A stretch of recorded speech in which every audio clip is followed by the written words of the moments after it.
అందరికీ నమస్కారం. ఈరోజు మనం మూడవ కన్ను అనే ఒక ఇంట్రెస్టింగ్ కాన్సెప్ట్ గురించి మాట్లాడుకుందాం. మూడవ కన్ను అనగానే చాలామందికి అదేదో పురాణాల్లోని కథ లేదా అద్భుత శక్తులు అనుకుంటారు. కాని అది కేవలం ఒక కథ కాదు, మనందర్లోనూ నిద్రాణంగా ఉన్న ఒక అపారమైన జ్ఞానకేంద్రం. మరి దాన్ని ఎలా యాక్టివేట్ చేయాలి? ఆ రహస్యాలన్నింటికీ తాళం చెవి మన శ్వాసలోనే ఉంది. సరే, మరి దాని లోతుల్లోకి వెళ్దామా? ఈ వాక్యం చూడండి. మూడవ కన్ను మేల్కొనడం అంటే సత్యదర్శనం. అంటే దీనర్థం ఏవో మాయలు చేయడం, గాల్లో తేలడం లాంటివి కాదు. అస్సలైన వాస్తవికతను, ఉన్నది ఉన్నట్టుగా ఎలాంటి ఫిల్టర్స్ లేకుండా చూడగలగడం. ఒక సంపూర్ణమైన చైతన్య స్థితిని చేరుకోవడమే దీని అసలు ఉద్దేశం.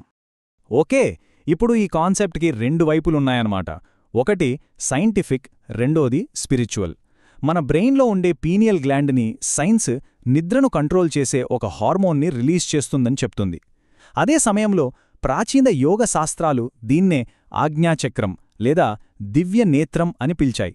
మన ఇంట్యూషన్కి ఇదే గేట్వే అనమాట. ఈ రెండింటి మధ్య కనెక్షన్ని అర్థం చేసుకోవడమే మన ప్రయాణం. అయితే ఇంత గొప్ప అంతర్గత శక్తిని మేల్కొల్పాలంటే ఏదో పెద్ద పెద్ద పూజలు, కర్మకాండలు చెయ్యాలేమో అనుకుంటాం కదా. కాని అసలు విషయం అదెంత మాత్రం కాదు. దానికి కావలసిన సాధనం మనలోనే ఉంది. మనం ప్రతిక్షణం తీసుకునే మన శ్వాసలోనే దాగి ఉంది. ఇప్పుడు ఆ శ్వాస మన శక్తికి ఎలా తాళం చెవి అవుతుందో చూద్దాం. ఈ తాళం చెవి అనే పోలిక చాలా పవర్ఫుల్.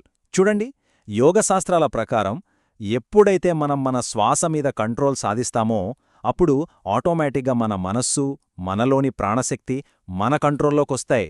మనల్ని మనం మాస్టర్ చేసుకోవడానికి ఇదే ఫస్ట్ స్టెప్ అన్నమాట. మన శరీరంలో వేలకొద్దీ ఎనర్జీ ఛానల్స్ ఉంటాయి. వాటిని నాడులు అంటారు. కాని వాటన్నిటిలో ఈ మూడు చాలా ముఖ్యమైనవి. ఇడా అంటే లెఫ్ట్ ఛానల్, పింగళ అంటే రైట్ ఛానల్. ఈ రెండింటినీ మనం శ్వాసతో బ్యాలెన్స్ చేసినప్పుడు మాత్రమే ఎనర్జీ అనేది సుషుమ్నా అనే సెంట్రల్ ఛానల్లోకి వెళ్లి మూడవ కన్ను వైపు ప్రయాణిస్తుంది. సరే, ఇప్పటిదాకా థియరీ అంతా చూసాం. ఇప్పుడు అసలు సిసలైన ప్రాక్టీస్లోకి వెళ్ళిపోదాం. ఈరోజు మనం రెండు చాలా పవర్ఫుల్ బ్రీతింగ్ టెక్నిక్స్ మీద ఫోకస్ చేయబోతున్నాం. అవే తొమ్మో మరియు భస్త్రిక. వీటిని ఎలా చేయాలో స్టెప్ బై స్టెప్ చూద్దాం. మొదటి టెక్నిక్ తుమ్మో అంటే లోపలి అగ్నిని రగిలించడం. దీని ముఖ్య ఉద్దేశమేంటంటే మనలోని బద్ధకాన్ని, జడత్వాన్ని తగలబెట్టడం. దీనికోసం వెన్నెముకని స్ట్రెయిట్గా పెట్టి ఫోర్స్ఫుల్గా గాలి పీలుస్తూ వదలాలి. అప్పుడు బాడీలో ఒక వేడి పుడుతుంది. ఈ అగ్ని మనలోని మలినాలను కాల్చేసి ఎనర్జీ పైకి ప్రవహించడానికి దారిని క్లియర్ చేస్తుంది. ఓకే, తుమ్మోతో మనం అగ్నిని పుట్టించాం కదా, ఆ శక్తిని పైకి పంపాలి. దానికి భస్త్రిక ఒక పంపులాగా పనిచేస్తుంది. కోలిమి తిత్తి గాలిని ఎలా వేగంగా కొడుతుందో అలానే ఫాస్ట్గా, ఫోర్స్ఫుల్గా బ్రీత్ చేయాలి. ఇలా చేయడం వల్ల ప్రాణశక్తి పైకి పంప్ చేయబడి మన గమ్యస్థానమైన ఆజ్ఞాచక్రం వైపు వెళుతుంది. ఇప్పుడు చూడండి, శక్తిని మేల్కొల్పడం ఒక ఎత్తైతే దాన్ని శుద్ధి చేసి బ్యాలెన్స్ చేయడం మరో ముఖ్యమైన విషయం.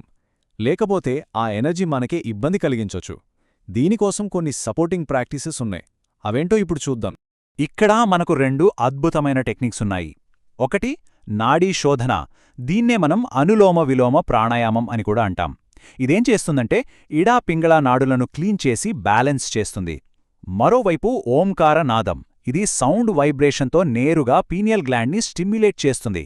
సింపుల్గా చెప్పాలంటే ఒకటి దారిని సిద్ధం చేస్తే మరొకటి డెస్టినేషన్ని యాక్టివేట్ చేస్తుంది. ఓం అని పలికినప్పుడు ముఖ్యంగా ఆ చివర్లో వచ్చే అనే హమ్మింగ్ సౌండ్ ఉంది చూసారా? అది మన బ్రెయిన్కి ఒక వైబ్రేషనల్ మసాజ్ లాంటిది.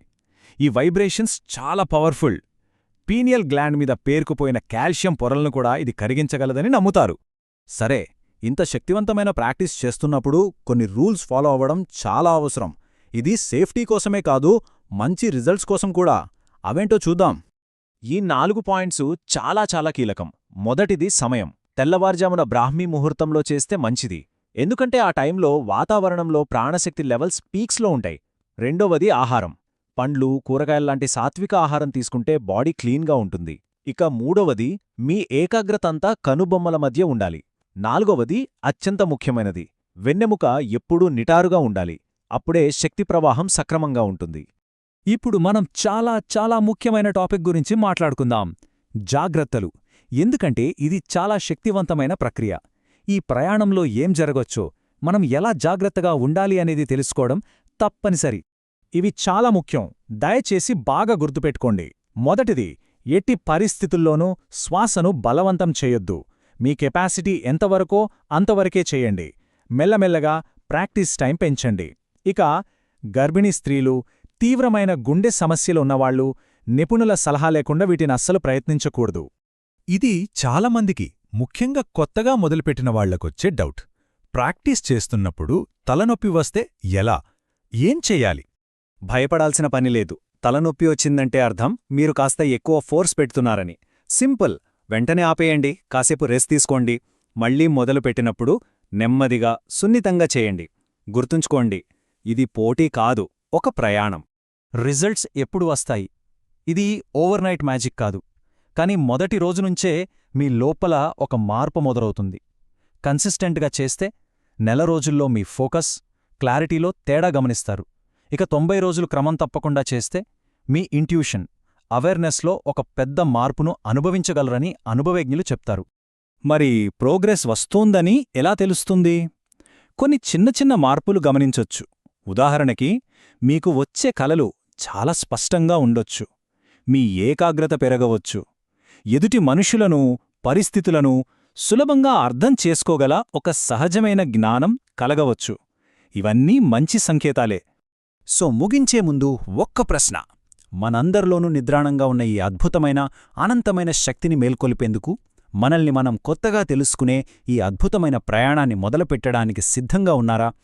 ఈ సమాధానం మీ స్వీయ అన్వేషణకు నాంది పలుకుతుందని ఆశిస్తున్నాను.